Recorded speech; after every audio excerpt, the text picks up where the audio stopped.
سوال یہ پوچھا گیا ہے کہ کیا ایک بکرے کو پورے گھر کی طرف سے قربانی میں ذبح کیا جا سکتا ہے، یعنی اس کی قربانی کی جا سکتی ہے یا نہیں؟ تو جواب یہ ہے کہ شریعت نے قربانی کے جانوروں کی حدود و قیود کو بڑی تفصیل کے ساتھ بیان کیا ہے کہ کیسا جانور ذبح کرنا چاہیے، اس میں کتنے آدمی شریک ہو سکتے ہیں، اس کی کیفیت حالت کیسی ہونی چاہیے۔ تو بڑے جانور کے اندر تو 7 آدمی شریک ہو سکتے ہیں، لیکن چھوٹے جانور یعنی بھیڑ بکری مینڈا اس لیول کے جتنے بھی جانور ہیں ان کے اندر صرف ایک آدمی ہی اپنی طرف سے قربانی کر سکتا ہے، باقی گھر کے افراد شریک نہیں ہو سکتے ہیں۔ اگر کسی نے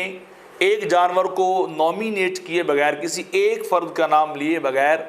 ذبح کر دیے پورے گھر کی طرف سے، تو وہ قربانی سرے سے نہیں ہوئی، کسی کی بھی وہ قربانی نہیں ہوگی۔ تو لہٰذا اگر کسی کے اوپر وہ گھر کے افراد میں سے واجب قربانی ہوگی، باپ کے اوپر ہو ماں کے اوپر ہو، تو ان کے اوپر قربانی وہ اسی طرح واجب رہے گی، ایک علیحدہ جانور کرنا پڑے گا۔ ہاں اگر وہ نومینیٹ کر دیتے ہیں کہ یہ قربانی فلاں کی طرف سے ہے اور اس کے نام کی قربانی کی جا رہی، تو پھر اس بکرے کی، اس مینڈے کی، بھیڑ کی یا چھترے وغیرہ کی، دمبے وغیرہ کی قربانی درست ہو جائے گی اور اس کو ثواب ملے گا اور اس کا وجوب بھی ادا ہو جائے گا۔ بس صورت دے کر کسی کی قربانی نہیں ہوگی اور یہ صرف گوشت ہی رہے گا۔